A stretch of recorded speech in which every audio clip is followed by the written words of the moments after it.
माता, क्या हुआ? अचानक आपकी मुस्कुराहट लुप्त हो गई। मुझसे क्रोधित है ना मेरे श्री राम। मैंने हट करके उन्हें उस मायावी हिरण के पीछे भेजा और क्रोध में न जाने लक्ष्मण भैया को क्या क्या बोल दिया। नहीं माता, हट तो अपने ही करते हैं ना। आप तो प्रभु श्री राम के मन में बसती हैं। और मन से कैसा बैर माता। और लक्ष्मण भैया तो किसी पुत्र की भांति अपनी भाभी माँ की बाट जो रहे हैं और हर दिन स्वयं को कोसते रहते हैं कि उन्होंने आपको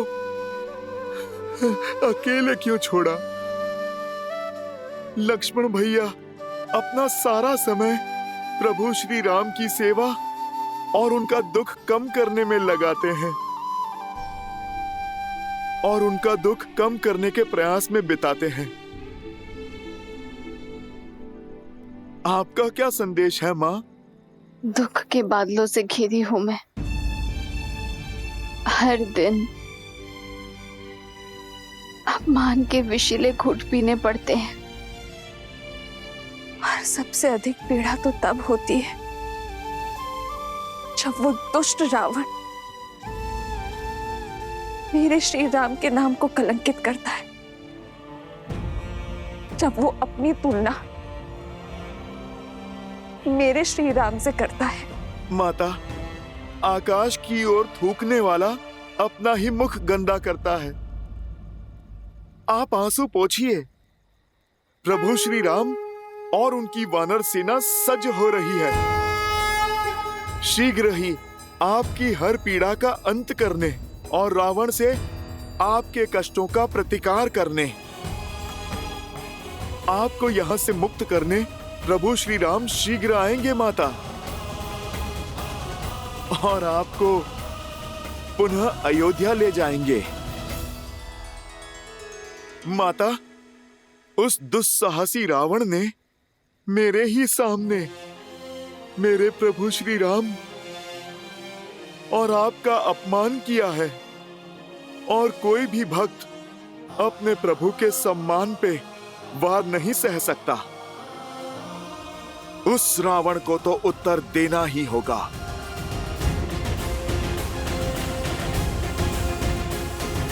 तुम्हारे पराक्रम और निष्ठा पर संदेह नहीं है मुझे हनुमान। इस माता की अंतिम आस हो तो किंतु ये माता चाहती है कि तुम मेरे श्री राम के पास सुरक्षित पहुंच जाओ। पर माता, मुझे शत्रु का बल और निर्बलता दोनों के बारे में जानना होगा ताकि युद्ध में हमारा पलड़ा भारी हो सके। रावण की इस लंका में पग पग पर संकट है। भयावह राक्षस है यहाँ। कोटि कोटि राक्षसों की सेना है उसके पास और साथ ही उसके पुत्र बड़े ही भयंकर हैं। उसका ज्येष्ठ पुत्र मेघनाथ लंका का युवराज है। इंद्र पर भी विजय पा रखी है उसने। उसके पास 3 महाशक्तिशाली अस्त्र है हनुमान। सम्मोहनास्त्र, ब्रह्मास्त्र और नागपाश भी है। रावण का एक महाकाय भाई भी है, कुंभकर्ण, जो 6 माह के लिए सोता है और 6 माह जागता है।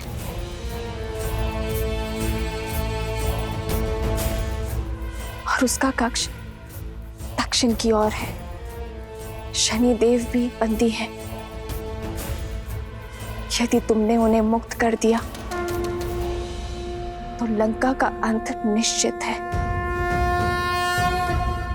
रावण का एक छोटा पुत्र अक्षय कुमार भी है,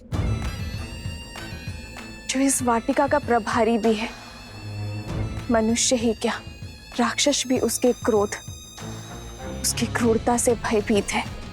उसके पास 8 घोड़े वाला रथ है और उसे अपनी शक्ति का प्रदर्शन करना बहुत भाता है। मेरे लिए भोजन लाई एक जटा, उसका भी वध कर दिया था उसने।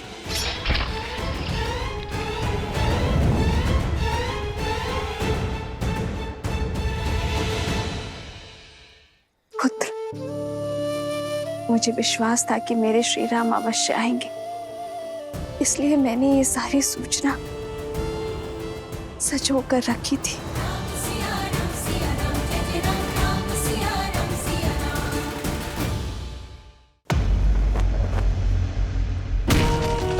यदि श्री राम के प्रति मेरा धर्म, मेरी निष्ठा सच्ची है, तो आज ये तुच्छ तिनका तुम्हें ध्वस्त करेगा। संसार में सबसे बड़े बलशाली होने का दम है ना तुम्हें, तो इसे पार करके दिखाओ।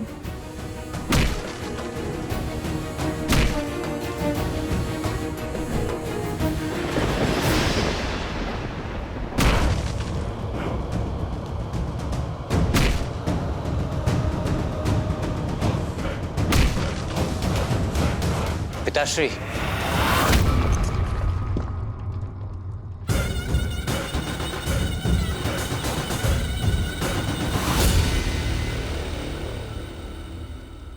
मेरे अभ्यास में विघ्न डालने की उद्दंडता यदि कोई और करता तो उसका शीश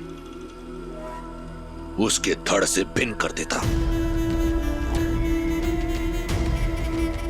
परंतु तुम्हारी ये उद्दंडता भाती है मुझे, क्योंकि इसमें कहीं ना कहीं मेरे लिए चिंता होती है। बताओ, आज क्या चिंता सता रही है तुम्हें? क्यों पीछे हटे आप? आपने उस स्त्री का, उसके हट का अंत क्यों नहीं किया? क्यों नहीं ले आए उसे बलपूर्वक यहां? क्यों नहीं किया उससे विवाह? क्यों कर लिया अपने पग पीछे?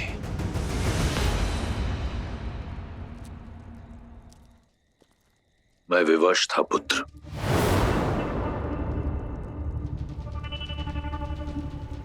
विवश?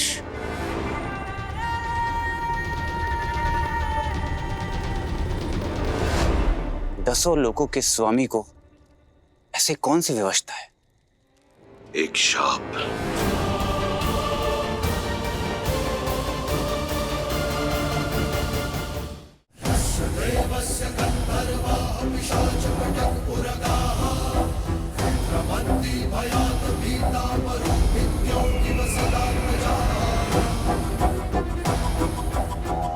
एक बार पुष्पक में भ्रमण करते हुए मेरी दृष्टि रंभा पर पड़ी।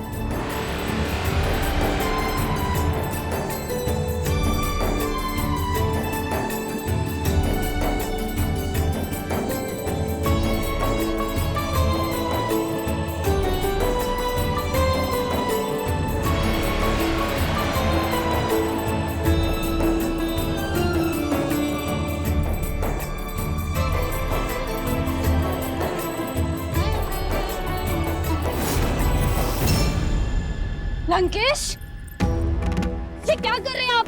हाथ छोड़िए मेरा। मैं नल कुबेर की धर्म पत्नी हूँ और आपके बड़े भाई की पुत्र वधू। ससुर हैं आप मेरे। अप्सराएं कब से किसी की बहू बेटी होने लगी रंभा?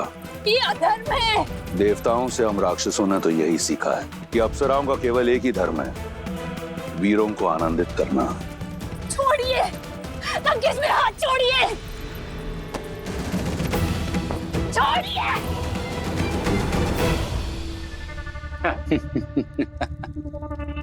उचित तर्क दिया है आपने पिताश्री। तत्पश्चात क्या हुआ? ये बात कुबेर के पुत्र नल कुबेर को ज्ञात हुई। वो क्रोधित होकर मेरे पास आया। मैंने उसे समझाने का बहुत प्रयास किया, बताया उसे कि अप्सराएं किसी की नहीं होती, परंतु अपने क्रोध और पत्नी मोह में चूर नल कुबेर ने मुझे शाप दे दिया।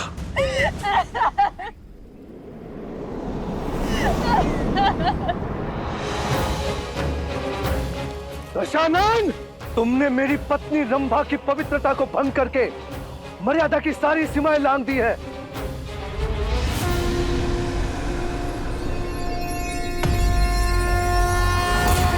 मैं नल कुबेर ब्रह्मदेव को साक्षी मानकर श्राप देता हूं तुम्हें, यदि तुमने कभी किसी पराई स्त्री को काम वासना की मंशा से बलपूर्वक बिना उसकी सहमति के उसे पाने का प्रयास किया तो तुम्हारा सिर 7 टुकड़ों में फटकर नष्ट हो जाएगा।